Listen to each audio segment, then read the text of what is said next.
Hi everyone!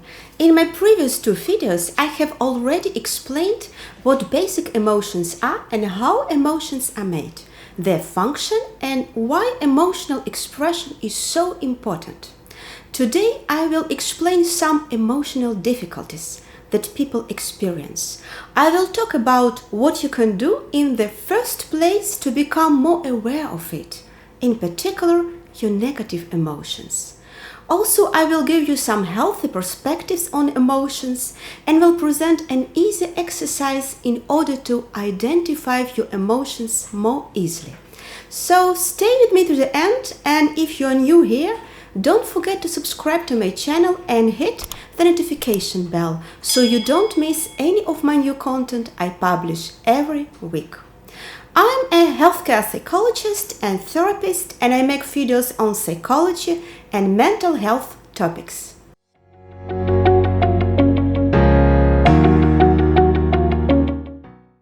Some of us have trouble recognizing their feelings because they often grew up with people who said things like, "Don't feel this way," or "Big girls don't cry," or "You always have to control yourself," or "Who cares that you are feeling sad?"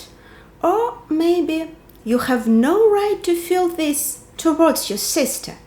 You are born with a biological predisposition to emotions, but you can only learn to experience them if your environment acknowledges them and you learn to name your emotions. For example, some people use the word angry to describe any feeling in the range from mild irritation to extreme anger because they never learned to distinguish exactly the difference between the different levels of emotions.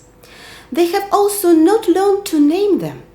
Children often have stomach aches when they are sad or scared. With the help of the people around them, they can learn that they experience a certain feeling.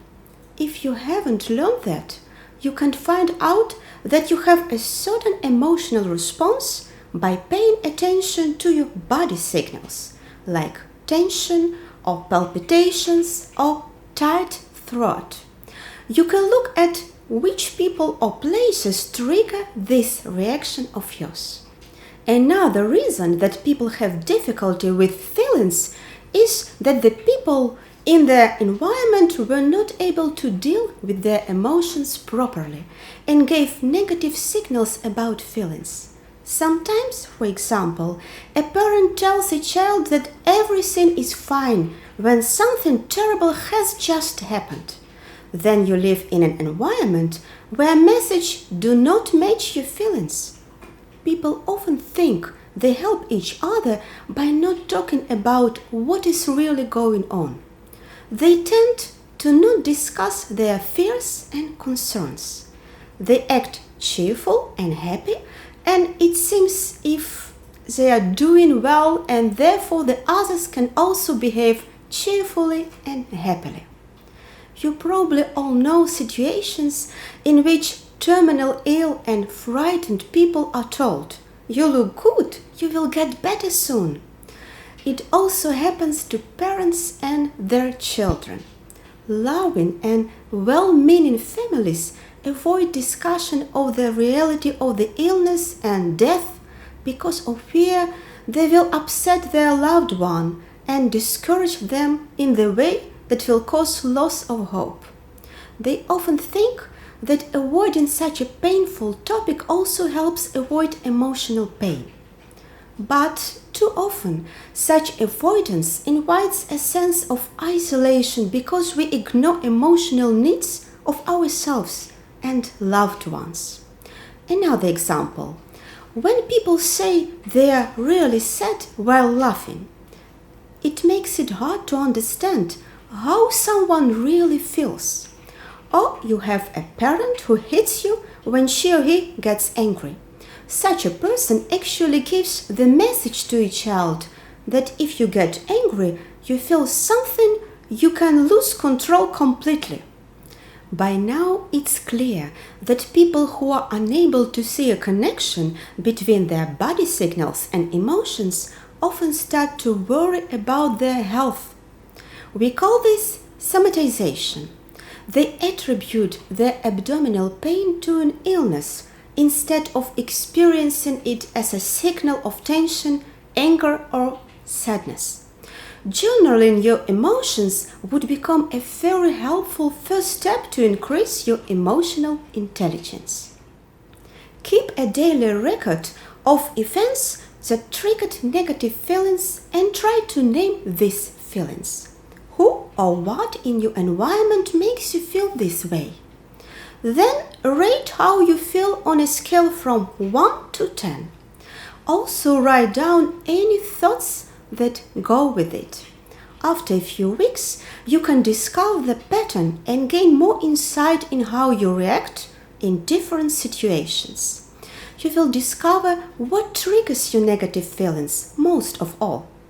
The third reason is that if people have gone through multiple painful or traumatic experiences, they have learned just to survive to focus on the feelings of others, especially those who hurt them, rather than on their own feelings. We call this excessive emotional vigilance. Next reason is that negative life experiences make people shut down emotionally. If we are made powerless for a long time and at the same time dependent on people who hurt us, we cannot express our feelings. These feelings can pile up until someone feels like he is sitting on a time bomb.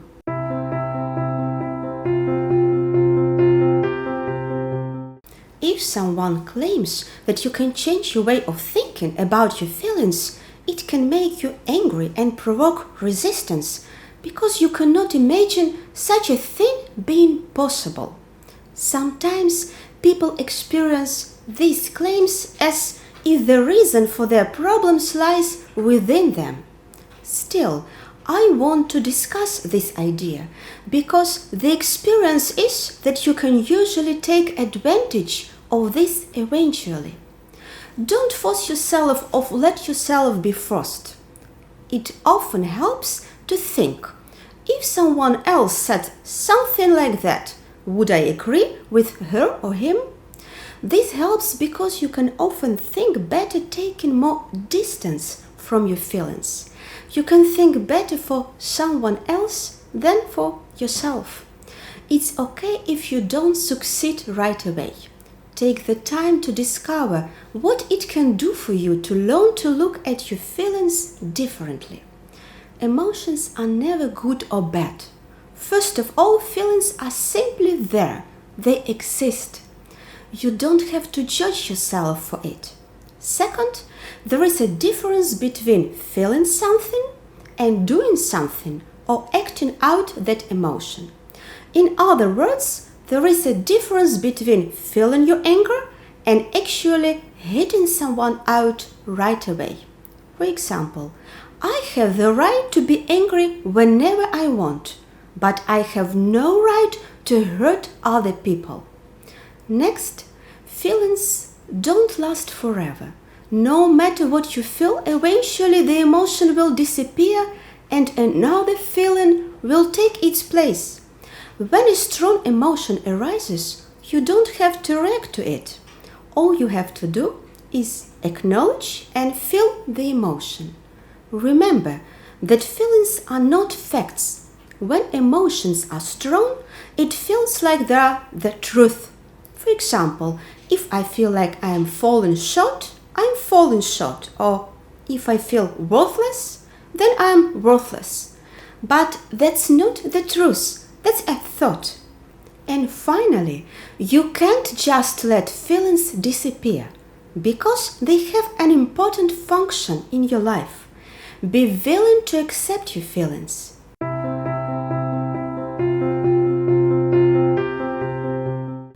Now I want to propose an exercise.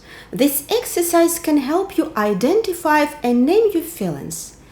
Every culture has names for emotions. Some languages have more terms for feelings than others. There is also evidence that people who can name their emotions manage or control their emotions better. It's clearly easier to name simple emotions than complex ones. If you want to practice at another time, I will put a time step in the description below so you can find it easy. So, if you're ready now, let's start.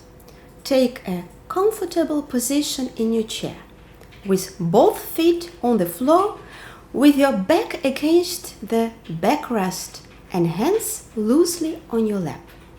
Close or open your eyes, whatever you prefer. To figure out what you are feeling, focus on your body. Where do you feel tension? Ask yourself, what do you feel? Don't expect to find it out right away. Give yourself time to discover your feelings. Also, acknowledge and accept the fact that you can feel more than one emotion, and even conflicting emotions. If general terms like bad or fat come to mind, ask yourself again, what bad? Why fat?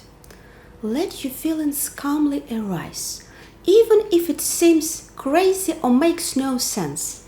If you get a picture, try to describe it.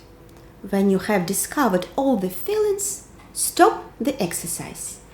It's common for people to get stuck at some point in recognizing their emotions. When this happens, don't blame yourself for not being able to answer. Congratulate yourself for trying hard. Just focus on the feeling. Try not to censor or judge yourself. Watch out for that little voice that tells you that you're hurting other people's feelings or that you wouldn't be earnest. Often, that is just a way of closing yourself off from your own feelings. That's all for today. I hope you enjoyed this video. Be sure to hit that subscribe button and turn on the notification bell before you go. But also give this video a thumbs up. I'd love to hear more from you in the comments down below or on my Facebook or Instagram pages. Thank you very much for watching. See you next time.